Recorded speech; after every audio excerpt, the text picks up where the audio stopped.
সাঁতারু খোঁজে বাংলাদেশ ব্যানারের নামের মতো করেই দেশের আনাচে কানাচে থেকে প্লেয়ার হান্ট করছে বাংলাদেশ সুইমিং ফেডারেশন।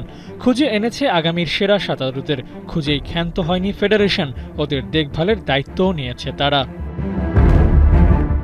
স্পোর্টসে কোয়ালিটি ফ্যাসিলিটিসের বিকল্প কিছুই নাই। আর্থিক সচ্ছলতা না থাকলে সাধারণের পক্ষে তা মেইনটেইন করা সম্ভব না, কিন্তু দায়িত্ব যখন ফেডারেশন নেবে তখন নিশ্চিন্তে থাকা যায়। প্লেয়ারদের জন্য থাকা খাওয়ার ব্যবস্থা করে ওদের বিশ্বমানের সাঁতারুতে পরিণত করতে চায় বাংলাদেশ সুইমিং ফেডারেশন।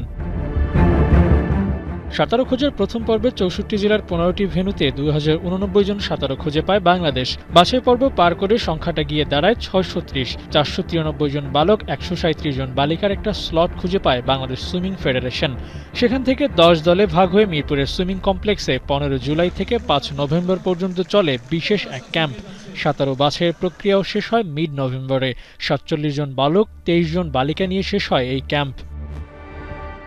আবাসিক ব্যবস্থা সহ এই ৭০ জনকে নিয়ে ২ বছরের এক ক্যাম্প শুরু হবে ২০২৬ সালের জানুয়ারি মাস থেকে।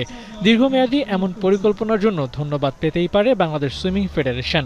দেশের বাকি স্পোর্টসগুলোর মতো সাঁতারেও বাংলাদেশ বিশ্বমঞ্চে জায়গা করে নেবে, সেই লক্ষ্যের কথাই জানিয়েছেন ফেডারেশনটির সভাপতি। এই মহতী উদ্যোগ, আমি যেটা বলেছি, আমাদের অতীতেও চ্যালেঞ্জ ছিল, সেই চ্যালেঞ্জ মোকাবেলা করেই দেশের সার্বিক বিরাজমান পরিস্থিতির সাথে তাল মিলিয়ে আমরা এই প্রচেষ্টাকে সফল করার চেষ্টা করেছি।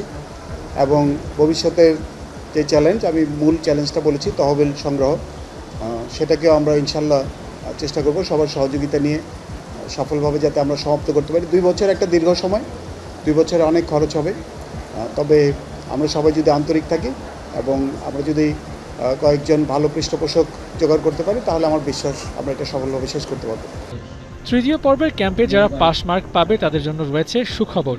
বিভিন্ন বাহিনীর বা সংস্থায় চাকরির ব্যবস্থাও করবে ফেডারেশন। তবে ২ বছর মেয়াদী এই প্রজেক্টের দরকার ভালো পৃষ্ঠপোষক।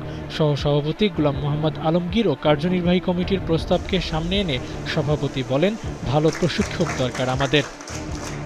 যে বিষয়টা গুরুত্বপূর্ণ, আমরা ওখানে বসে আলোচনা করছিলাম, কার্যনির্বাহী কমিটির সদস্যবৃন্দ এবং সহসভাপতিবৃন্দ তারাও যেটা মতামত দিচ্ছিলেন যে আমরা যদি একজন ভালো প্রশিক্ষক পেতাম, দেশ থেকে হোক বিদেশ থেকে হোক, এবং তাকে যদি উপযুক্ত সম্মানী দিয়ে তাকে যদি আমরা রাখতে পারতাম, তাহলে আমার বিশ্বাস আমরা আরও ভালো ফলাফল আশা করতে পারতাম। সমাপনী এই অনুষ্ঠানে উপস্থিত ছিলেন সুইমিং ফেডারেশনের সভাপতি, নৌবাহিনীর প্রধান এডমিরাল এম নাজমুল হাসান ও সহসভাপতি গোলাম মোহাম্মদ আলমগীর। সাঁতারুদের তৃতীয় পর্বের জন্য তারা শুভকামনা জানিয়েছেন। দেশের সব খেলাই এগিয়ে যাবে, সেই ভাবনাকে সামনে রেখে সাঁতারুদের জন্য থাকবে শুভেচ্ছা। আবু নাইম, ৭১।